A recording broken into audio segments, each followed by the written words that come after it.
Coogs House. The transfer portal's officially open, but we've still got games to play. That can't be right.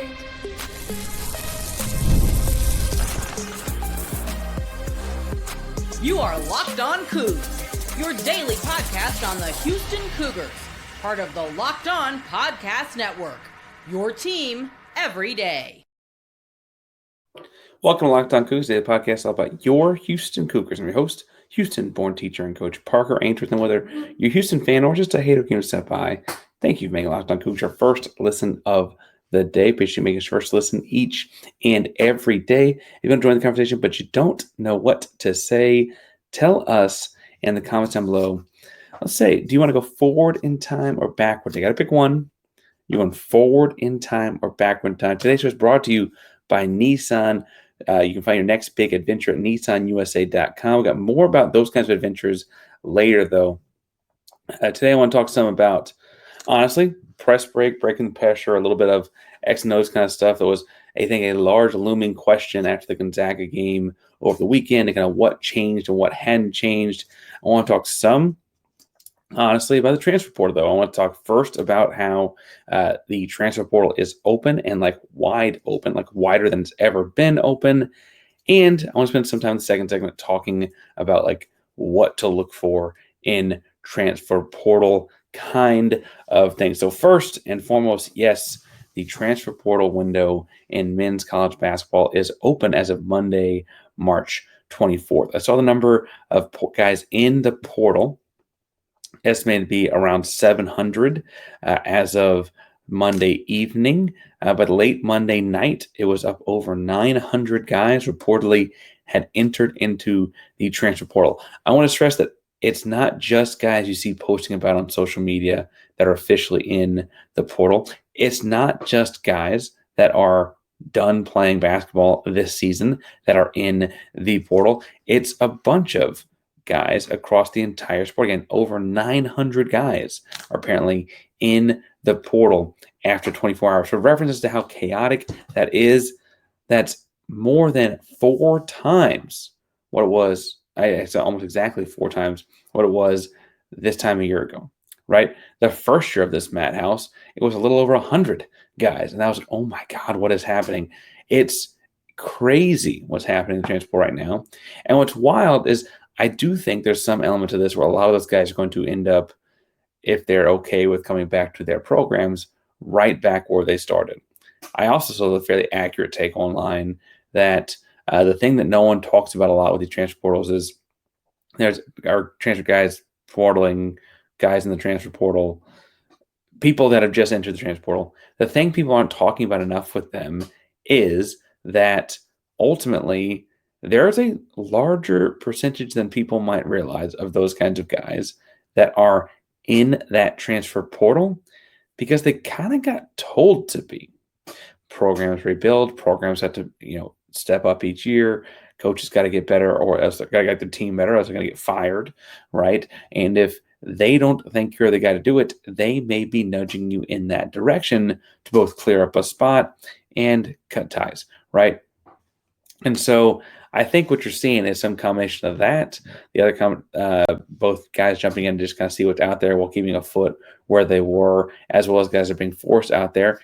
And then you're also seeing a fairly extensive coaching carousel, right? You're seeing guys get in the portal as soon as their coaches are fired, or as soon as the rumors their coaches are changing, or whatever, right? And all of that is happening across the board. I've got a couple of thoughts on this. Because I think the biggest controversy with the portal being open on Monday, March 24th, is that the season is not over until Monday, April 7th. And those are a couple of weeks apart. And that feels like a long time for the theoretical best teams. I say the theoretical is because, I think Houston is one. I don't know that I think every Sweet 16 team would make up the top 16 teams in America if I were going to go through and rank them. I think Houston would be one, and they're still in, but that's not every body. I'd probably have Florida and Auburn, whatever there, and probably also have Tech there. But anyway, that's not there. All right, so you've got the top 16 teams in America theoretically still playing with this entire transfer portal thing happening, right? Again, some of it public, some of it just guys putting their name in the portal behind the scenes. and they may announce sometime this week, right? Maybe just be getting the graphic done or getting the formal writing out your notes app thing or whatever, right? But as you look at this, I think Jay Billis has pointed it out. Jay Williams has pointed it out. Guys over at On3 have pointed out. Guys at Field of 68 have pointed out. I don't mean to say I'm original in saying this, but I do believe that I don't think you can just take the portal away, not just because you've opened Pandora's box, but ultimately you're seeing coaches change jobs with games left and weeks left and season left for nothing, right? I mean, we could talk with Mountaineer Paul over Locked on West Virginia about what's happened with the DeVries guy and West Virginia, but it seems like there's fairly substantial evidence that he knew about this Indiana job being for him if he wanted it kind of a long time ago, right? And he had this smoke screen of an Iowa thing and whatever, but I don't think there was the reason. I don't think it's unrelated, I should say, that program looked as they did in the last month of the season, and he ended up leaving as soon as the season was over, right? I don't think that's an accident. I don't think it's an accident that Xavier and loses their coach to UT Austin. It's his second time using Xavier as a step up to the Power Four. Pretty incredible run, honestly. How do you get, fool me once, shame on me, fool me twice, fool me once, shame on you, fool me twice, shame on me your way. They got fooled again and over at Xavier. And if coaches are able to do those kinds of things, I don't know how you can justify not allowing players to. Now, full disclosure, as a Houston Cougar guy, I feel fairly confident in saying all this because I don't think any of that's going to be floodgate style happening at the University of Houston. I saw that Gottlieb had to go get the quote from Sampson on Monday that he's staying put in Houston. Like, oh, big surprise. Do this every single coaching cycle. Yes, Kelvin is staying till he retires, and Kellen is taking that job after. Hollis doesn't feel like he's going anywhere. You just lost Quanis to a head coaching job, but he deserved that for a couple of years at this point. The right one opened up for him. And we talked in a previous pod about potential players from former Sampson teams to come back and take that spot, and we'll see how that goes. But I have the comfort as a Houston fan of knowing we don't lose a lot of guys to the portal. I do wonder if you're about to lose some. We'll get to that in the second segment. And I also understand that, Houston's a destination in the portal because the way they play, the success they've had, and the coaching staff they've had, and frankly, in the last two seasons, the success they've had with transfer guards. You could also talk about the success they've had with bigs before that. And so you look at this like, okay, wait a second. I can really easily say I think that the portal's just got to stay the way it is because I'm a Houston guy. I get that. I understand that's like a privilege of being a fan of a program in a great spot when all this has happened. But also, I think about as an athlete, how are you going to limit how the kids move, but not how the adults do, right? And I think that's a really important part. I think we all relate to the coach in a lot of ways. You get the better job, and then we get to be fans of the player when it's really they're also kind of functionally treating this like moving up in the world in terms of a job, right? And that's the professionalization of this whole thing ever since you started putting a bunch of $1 million TV contracts on it in the 80s and 90s, right? This has been heading towards this direction for a long time, and now we're there, right? That being said, I also think it's gutting that you can land a big-time recruit at the end of his high school tenure. He comes to your program, sets himself up for success, and then dips without really even leaving. There's not a trade like the NBA where you go out and get somebody. There's no impending free agency contract. Hey, I got 18 months to figure this out with this guy before I lose him for nothing. There's none of that, right? It just happens. And I think that's something you'll probably see ruled and legislated on over the course of the following years, months, hopefully, but some sort of a regulation on it all, not necessarily any sort of peel back on it happening. Do I think that the formalization of entering the portal through paperwork and stuff like that should happen after the national championship game? Yeah, I think it should happen 48 hours after, frankly.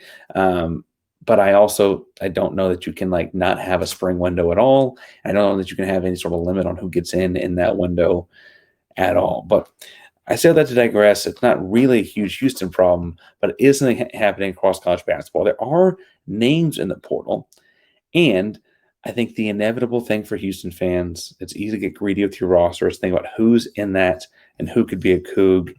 And I don't think that's super far-fetched. So I'll talk about why and what guys are in the portal to look at in just a second. But first, I mentioned that today's show is brought to you by Nissan, and the Armada Team of the Week is brought to you by our friends over at Nissan. An all-new Nissan Armada 2025 Nissan Armada. Each week, the Locked On College Basketball experts are picking one team that stands apart. Top-seeded stars to unexpected upsets. These guys showcase strength and sheer power needed to push their team forward. Now listen, I only get the one vote. This week's Armada and Clear-Cut Team of the Week was the Arkansas Razorbacks. Despite losing their first 5 SEC games, Coach Cal's Hogs have fought their way through the most rugged conference in college basketball, not only make the NCAA tournament, but knock off back-to-back national champion and Hall of Fame coaches en route to the Sweet 16. They accomplished without the second leading scorer, Boogie Fland, for most of SEC play, without leading rebounder Adu Thiero so far in the NCAA tournament.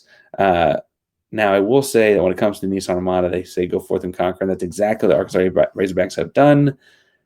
I didn't vote for them, but they did get it, and I think that's a credit to what they've done this season. Just like the Team of the Week gets out here to conquer their road ahead with its confidence, you can do the exact same thing with the all-new Nissan Armada or any of Nissan's outstanding vehicles like the Nissan Armada, Rogue, or Pathfinder, and go find your next big adventure. Shop NissanUSA.com.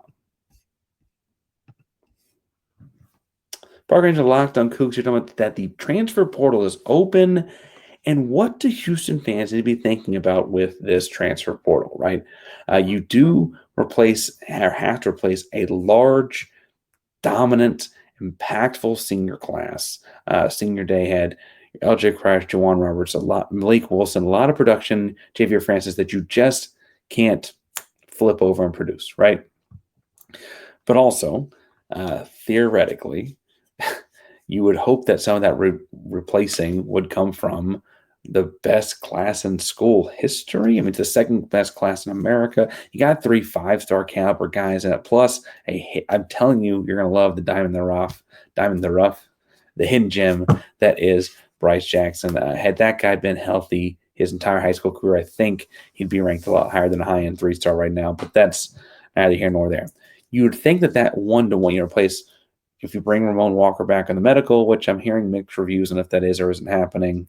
Hadn't heard from Ramon himself, for what it's worth.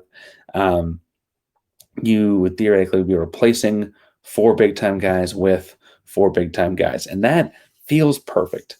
However, we also know that that's not as simple as it is in college basketball anymore, right?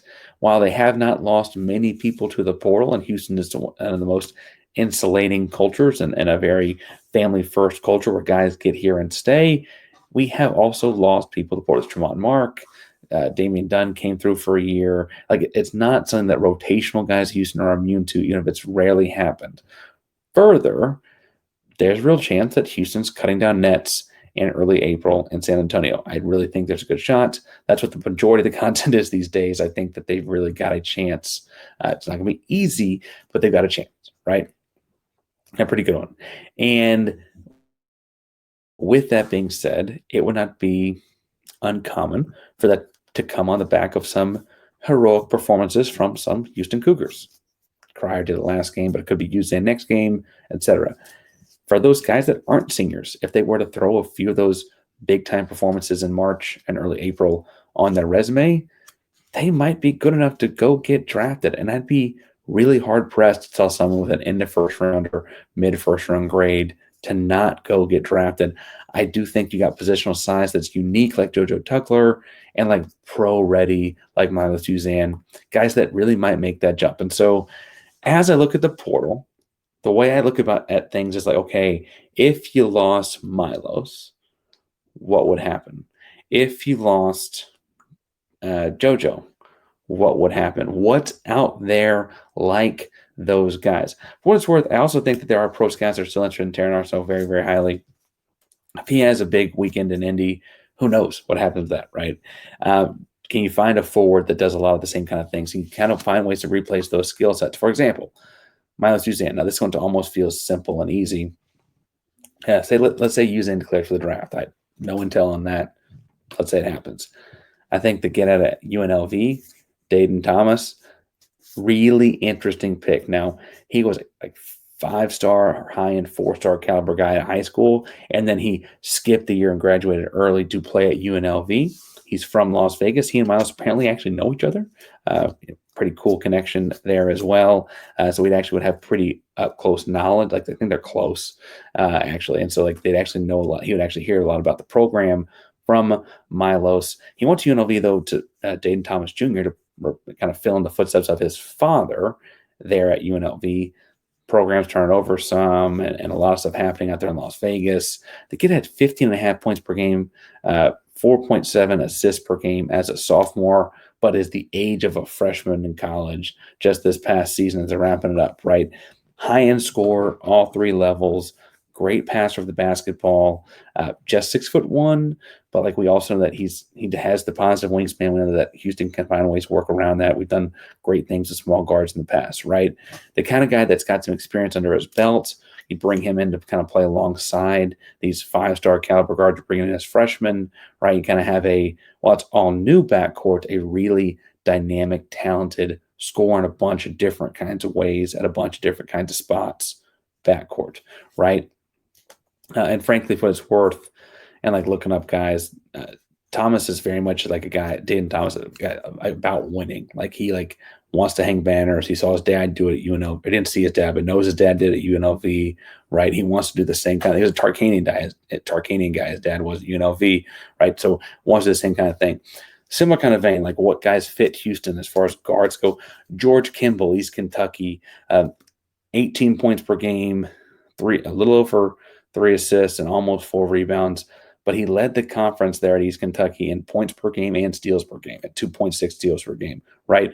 6'2" with positive wingspan. Those kinds of traits with, dominant performances scream Houston Cougar basketball, right? And I think that with those guards, while they brought LJ back home and they brought Milos from the Big 12, within the Big 12 at Oklahoma, you kind of see those guys that fit the role somewhere else and are dominant at a smaller conference. And you know that you're more likely to get them to come play with Kingston and Isaiah because the guy that's like playing at the Power 4 level already is like, I don't want to go split time with the 5-star kid. Those guys are like, I can go win on a bigger stage, right? With a 5-star kid. That's a little bit different, right? And I think that you see those skill sets overlap a lot. But if it were someone big, say JoJo Tucker's tremendous, Indianapolis, San Antonio ends up going pro, and I really think that, the couple draft guys I talked to, both at Locked On and outside of it, think that JoJo Tucker is the guy they keep hearing about because he's just such an intriguing prospect physically, right? And so what do you do with that? Well, Lindeborg from UAB, Yaxel Lindeborg, is 6'9" with a 7'3" wingspan and is averaging a solid double-double at 17.8 and 11.2 at UAB this year. He played junior college basketball before that with the all-time national junior college rebounding leader in his 2 years there. Then played at UAB. He's got a year left of eligibility after the whole JUCO thing or whatever, right? And so there's a real chance that he could be on the market. He's in the transfer portal. There's a real chance he could be on the market. And again, 6'9", 7'3" wingspan, built-in double-double, high motor guy. Don't need to draw up a bunch of sets for him. That's patented Houston Cougar basketball, right? Would he be willing to come play next to Chris Sinak? Yeah, right? Absolutely would, because frankly, Sinak can play the 4 first. And then you'd also have the idea he's seen what Houston does to those kinds of guys and those kinds of athletes. He knows that they value that, and he also knows Houston can play with those guys and whatever kind of offensive skill set they've got and be a chance to move up in the world, right? Those are the kinds of guys that Houston, I think what's worth, would be intrigued in it because they've got this star-studded freshman class coming in. I don't think they're going to go out and necessarily find a bunch of Power 4 guys like they have with Uzan and Cryer. I think they're really a lot more likely to find guys that are true big time performers at smaller divisions to come in and play alongside experienced, right, multiple years, maybe fifth-year guys in college basketball like that to come play with the young and to kind of help mentor them. If you were to lose a Tugler of the pros or a Usain of the pros and kind of lose that built-in mentor that you've got. I hadn't heard about Sharp going to the pros out of this year. I do think people are intrigued by him, but want to see kind of like more of the scoring load put on his back. And so we'll see kind of what happens next year with that or whatever. I think he's a pro in some place. I don't know if it's the NBA or not, but he's really dynamic scorer. But whatever the case may be, I think that's how I'm going to keep an eye on this transfer portal with over 900 names in it. So I'm going to keep looking at like, okay, what does that mean for the Cougs specifically, right? Now, all that being said, I mentioned Milo's going to the pros, and I could see at least you kind of laughing and chuckling. How could that guy go pro after what happened against the half-court trap last weekend or against presses this year? And so I want to talk some about those presses and pressures and things like that in the third and final segment. But before we get too far into all of that, I do want to remind you that today's show is brought to you by Supply House. Whether you're getting the supplies you need for the site with different skills and trade, only place to go for all those kind of things is Supply House. Whether you're into plumbing, HVAC, electrical work, whatever kind of site it is, Supply House is the reliable way to get the products online. An easy-to-use website is packed with helpful resources and the latest product info to get the job done right. Plus, a complete inventory of over 200,000 parts and over 400 top brands. You'll find exactly what you'll need fast, coast to coast, wherever you are. If you need help with an order, they offer experts at Supply House to help you with industry-leading service. You can always talk to a real person. And for trade pros looking for an extra edge, their free TradeMaster program offers exclusive perks like a dedicated phone line, free shipping, and discounts on every order. Thousands of skilled professionals are already taking advantage, and now it's your turn. Join the TradeMaster program today at supplyhouse.com/TM and start ordering plumbing, HVAC, and electrical supplies with just a few clicks. Plus, use promo code SH5 for 5% off your first order at supplyhouse.com. The NCAA tournament is here, and so is the bracket breakdown. Locked On Podcast Network and Amazon Fire TV channels are teaming up to deliver NCAA tournament coverage like never before. Watch studio shows featuring former players and Locked On's local experts as they guide you through every upset, buzzer beater, and bracket matchup. Stream it all for free on Amazon Fire TV channel. Search Bracket Breakdown to see it all for free. It's your team every day. Parker entered Locked On Coogs here, and we talked some about different point guard options if Milos went pro.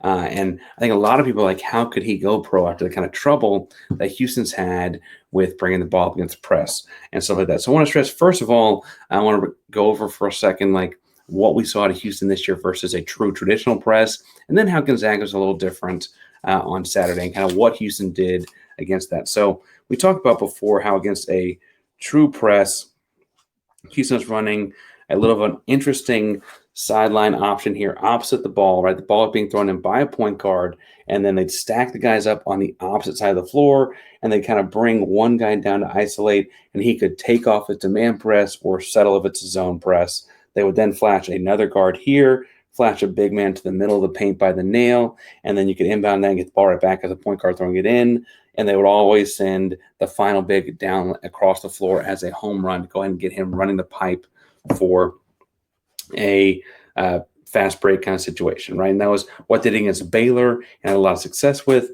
And frankly, in the final offensive possession, thrown in under the basket for Houston in the Gonzaga game. Gonzaga kind of surprised them and came out and kind of was an unannounced full court press. And it took Houston a second to get in the same kind of situation, but they did it then and got the ball to LJ Cryer, got fouled, shot free throws, right? What Gonzaga was doing, though, was a 1-3-1 press, and it was really, really aggressive, right? So you had a guy at half court who was staying like exactly even with half court line, two guys up at about the tick mark, kind of split in the side here, and then the backline guy was able to go either direction. And what you had Houston doing, first of all, I would point out that Gonzaga did this very suddenly and quickly, and what they were trying to get Houston to do was to get the ball to the corner and pick it up where exactly you don't want to. Houston managed to only get that done one time. We'll get to that in a second. But what Houston was trying to do was actually get the ball to Jawan Roberts in the middle of this deal. So you had Cryer, you had Uzan, you had Sharp, and you had at the time Malik. So you had a 4-guard lineup in the game here. And what you're trying to just get the ball into Jawan Roberts, get the defense to collapse, and ultimately then spit it back out. So you saw a lot of back and forth here between Milos and Cryer, trying to get the guys to go side to side to open up a passing lane to get the ball in the middle. It's fairly simple, nothing too crazy.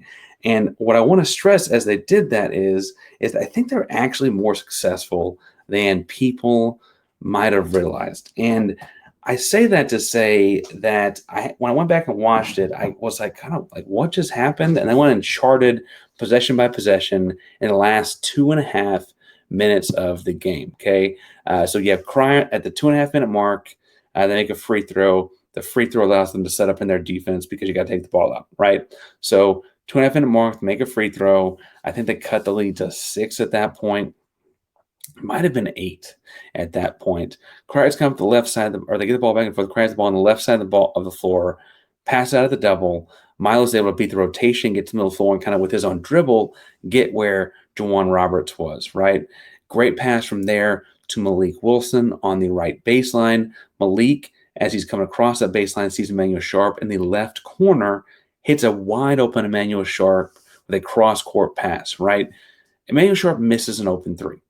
If that 3 goes in, are we still feeling like that's a possession that they failed, right? I think there's this like no point scored thing that people were sitting on. It's like, well, why were they doing that? Like that, and that's like looking at the product and not the process. That possession offensively opened up a guy that shoots over 40% from behind the arc, 4 and open 3 in the corner, the easiest shot to make from behind the arc, speaking on averages, right? Now, Houston, in the next offensive possession, commits a foul and sends Gonzaga to the line. Well, ipso facto, as we just talked about, getting to shoot free throws, as Houston do 5 different times in the final 2.5 minutes, Gonzaga at the free throw line actually let them set up in this half-court trap. They were unable to do it in live play, right? Anyway, free throw, they go back in the trap. The next possession, you get the ball to the middle and break it. Ball gets back out to Milos, who goes with a little right-to-left crossover and gets in the lane for a floater that misses. We saw him make that floater, it feels like 1,000 times against Arizona in the Big 12 championship game, right? We saw him make that floater with the left hand falling away from the basket in the Big 12 championship game. It was a great look. It just missed. And again, if that shot goes in, from a process perspective, we think that that's great. It did fine. It's a shot he makes a lot of the time, spent a lot of the shot clock to get there, right? Didn't work, missed shot. Do we feel like just because the shot misses that the entire possession was a failure? I don't know that I'm really ready to say that, right? We've seen him kill people there in that spot all year, right? They then come down, they hit their end one, whatever. It cuts it to 4 points with minute 10, and Sampson calls a timeout. I remember tweeting at the time, I think a lot of people felt in the moment as Houston had gone several minutes out scoring at this point that like, oh man, Sampson called timeout because they need to figure something out for this half-court trap that's different. And honestly, I imagine what it really was more like was like, hey, guys, let's just keep getting good shots, right? He's a better coach than I am. He's able to catch that kind of thing in the moment, obviously. And I think that that's probably more likely what that was. Now, they come back out there. Ball gets thrown in the backcourt to Milos. Things are going around. He flips it up to Malik Wilson, right? He ends up being open. The defense is above the free throw line. There's no one within about 15 feet of Malik when he's thrown, but the ball gets thrown like over the top of his head because it's tipped over. The double team on Milos kind of tips the ball up. Ball ends up going out of bounds and coming back to Houston, but not great. Again, had that been a clean pass, centimeters, are we calling that a failed possession? And Malik Wilson was open for what probably would have been a dunk, right? But instead, when the ball gets tipped, the defense reacts. The ball gets tipped, then out of bounds. Houston ball on the sideline. Sideline play, sideline the bounce play, gets the ball to Roberts in the middle post and the nail, right? Like the free throw line, middle of floor area. He finds LJ Cryer for a 3-point shot that's open. Cryer just misses again. Open shooter, over 40%, misses a jump shot. That happens. That's actually the shot that Malik Wilson has the big rebound on that he again gets fouled and shoots free throws. They end up being really, really clutch, right? Now, that one time I do think that this Houston had trouble here was Gonzaga comes down after the Malik Wilson free throws, gets and one of their own free throws that get set up in the trap, right? Milos is trapped crossing half court in that bad spot, picking up his dribble. Right now, yes, I wish he would have kept his dribble going and not been in the corner. They were using a little bit of a domino 5-spot set, and maybe if you mix it up, you don't get trapped in the corner, right? However, as he looks at Emmanuel and looks at the middle of the floor, so he looks at his play side, baseline corner, and looks at the middle of the floor. What you see in Milos is actually he is kind of trying to look off the defense like a quarterback does to come back to Emmanuel, but in that split second, Emmanuel sprints to him to try and help relieve pressure. That's really the opposite of what you need in that situation, right? Because that's coming to be where multiple defenders can guard multiple guys instead of staying far away. That puts the defender in conflict, right? And what then ends up happening is Khalif Battle steals the ball from Milos while that confusion's happening. Milos fouls, a dangerous foul. Almost, I understand why Gonzaga would probably think it probably should have been an intentional foul. But anyway, Milos fouls to kind of keep the breakaway dunk from happening and taking the roof off the gym. Totally get that, right? Now, the next play after the Khalif Battle free throws is when they actually found a way to scramble into a full court press that did not look like Houston saw coming because they'd been in the half court trap for so long at that point. Houston gets the ball to Cryer in space. Kind of the same press break just kind of happened after the ball was already in the game, already in the flow of the game. Ball gets Cryer in space. He gets fouled, goes free throw line. Next possession, you come down. Malik plays great defense with Javier Francis, fourth ball at the corner. Khalif Battle gets blocked by Francis. Milos gets the rebound and makes the free throws, right? So I say all that to say that you're looking really at 4 possessions against this half-court trap. You had great process for 3 of them, and the 4th of them felt like a communication error on a play that you don't see happen that often. You don't see Gonzaga do that often. So you're not like you did a whole bunch of reps on this coming into the game. Now, will they be cleaner in that situation against Purdue? I'm 100% confident they'd be cleaner in that possession against Purdue because, A, Purdue does not have the athletes to do that Gonzaga did. They're not going to flip up their entire season, flip it on its head in a Sweet 16 game to just do something that Gonzaga did for 3 minutes that worked, right? The second thing is I don't think you're going to see Houston the same things either. We saw Houston adjust their full court press break to a kind of nuanced, eccentric one since Baylor, and it's been working ever since, right? I think that they'll probably do something similar to kind of take advantage of defenses with their half-court trap break. If they got to be ready for it, right? And that is easier to do on offense than it is on defense because defense requires a lot of rotation and communicating, right? And so I think that all that is to say, I ain't that worried about it. Question mark, and other people really are. Tell me in the comments down below if you are one of those people really worried about the press break, half-court break, etc. Still, in second and third watches actually kind of cool my jets on it more so than I am live. But we're breaking things down with Houston and Purdue and the Sweet 16 and what could or should or may come next and all of that this week. Locked On Coogs, the primary of the Locked On podcast. Now, it's your team every day. Go Coogs.